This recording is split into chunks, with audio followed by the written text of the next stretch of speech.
Hi, I just want to do a quick video on one of these RCA Victor 45 players. We picked this one up, it was being advertised and not for a lot of money, and I just want to go through what this is and some of the do's and don'ts and what to look for should you want to purchase one of these unrestored, and what to look for. This one does have some damage, I'll show you, but for being like 50 years old, I mean, most of them are have seen their fate. So to find anyone in some kind of a condition as good as this isn't bad. This is typically how you get it. The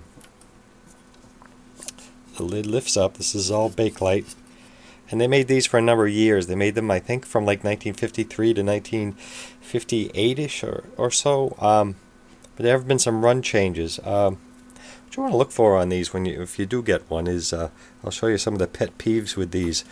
A lot of folks have broken as you can see here, which you may not be able to see. There's a screw missing right there on the hinge. See, there's already a screw missing. The hinge can sometimes be broken off, but that's okay. There, you just push it and it closes the lid. The damage this one has is right here, the little catchers here on the side.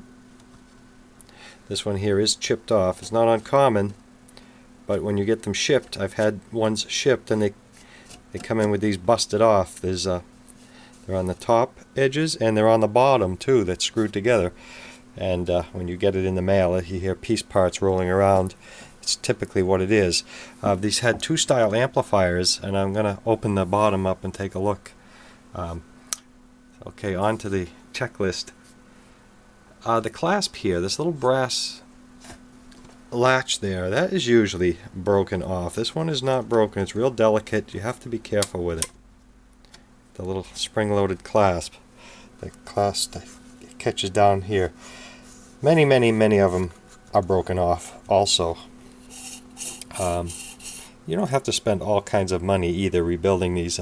You can make your own idler, and I'd love to show in the future videos how to do all this, because I've been shown how to do all this by one of my mentors that's no longer with us, but I did learn quite a deal from him.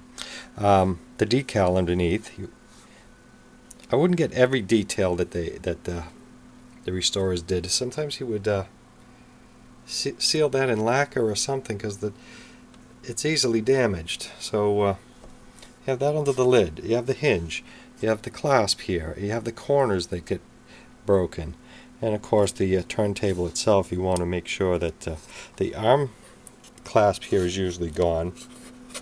Some have them, some don't. And from the factory they would put a tube over this on some of them, like a paper towel tube. Anyway, we're going to go underneath and take a look. This is your volume control here. We're not going to plug this in because I'll tell you right now it'll just hum. It might spin. It's not going to cycle because the rubber is so dried.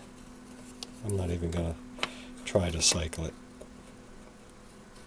Okay, on to the bottom. I've seen them with the arms broken off, you name it. The cam wheel and all that rubber is just hard and dry. Let's flip it over and take a look. Oh, one thing I wanted to mention on the inside, there is was a decal here, which you can only see. You can only see a portion of it. If I keep hitting, you only see a portion of it right there, but that's where it would say 45 VY3.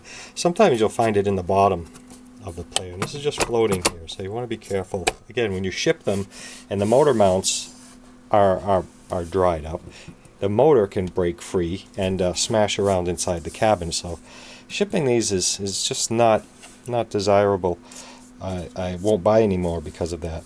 It was made to has feet here because it was actually made, another thing I want to show you, it was actually made to stand this way and be carried by the handle. But in this day and age, I'm told, don't ever pick it up by the handle. Many of them don't have the handle anymore. I don't know if the plastic is weaker, but when the gentleman came out carrying it by the handle, I'm almost, don't carry it by the handle because these handles break. Very hard to find one with a good handle intact.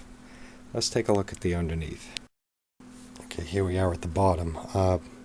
Another thing you would want to do before you bought one of these is determine which amplifier you have. As I said, there were a lot of run changes throughout the years on these, and you don't want the one, much to my surprise, you don't want the one with the 50L6 in it. You want the one with the miniature tubes. I'll explain why. Someone I know that would rebuild them told me that practically everyone, it took him a while to figure out, practically everyone he had with the 50L6 had a problem. And when he had one with the 50L6, he would take a solid state amplifier, he would take the amplifier out and not even use it. Because this uses a very flat speaker in here, and you can't find a replacement for it either. It's a real shallow, flat speaker. I'll show you in a minute here. You lift this off. You get 50 years of dust there. Those are the other pieces of Bakelite that are typically broken off. And there, as I said, there's the label from the top. And it just seems that they all just do that. Some you can find it intact, but the heat or something must just make it fall inside the player. That screw may even be in here too. The motors come by various manufacturers. This is a GI motor. You may have an Alliance motor in there. That's your on-off switch. This is the muting switch. The gentleman I knew, he would omit the muting switch when he rebuilt them, as RCA omitted the muting switch after some time. And sometimes there'll be I think a 1 meg ohm resistor in across here, but there's just a wire loading the cartridge. I learned a little about loading down the cartridge in later designs. Here's the speaker I was telling you about. Very flat. You can put a 4x6 modern speaker in here if he would build a solid state amplifier on a board and would slide it right in there. This has the miniature tubes. The one with the 50L6 here, which one's the output tube? That's your rectifier. This is the output tube. And what would happen with the 50L6, I'm told, the heat from the tube being so close to the speaker would actually after a half hour or so, would actually warp the speaker over time. The metal would skew and the cone would rub. When it's cold, it would play fine. And that was the speaker it would be bolted by the magnet here. Not this one has the bracket, so this is the one you want. You want the one with the brackets holding the speaker to the chassis. You don't want the one that has it physically attached to the chassis, screwed with some 1/4-inch bolts. That's the flawed design with the 50L6 and the bolted speaker. I'm told all of them will start rattling after they heat up. The metal frame of the speaker actually warps and skews under the heat. So that's all I'm going to do for this one right now. It's the RP190. There's our tube chart. 12AV6, 50C5, 35W4. And this was made $449. I don't believe that. I don't know what that signifies there. Could be a date code, but I don't know. That's early. They didn't start this change until 1950.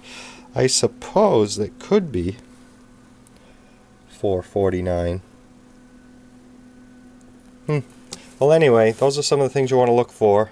The rubber here is going to be dried and need to be replaced.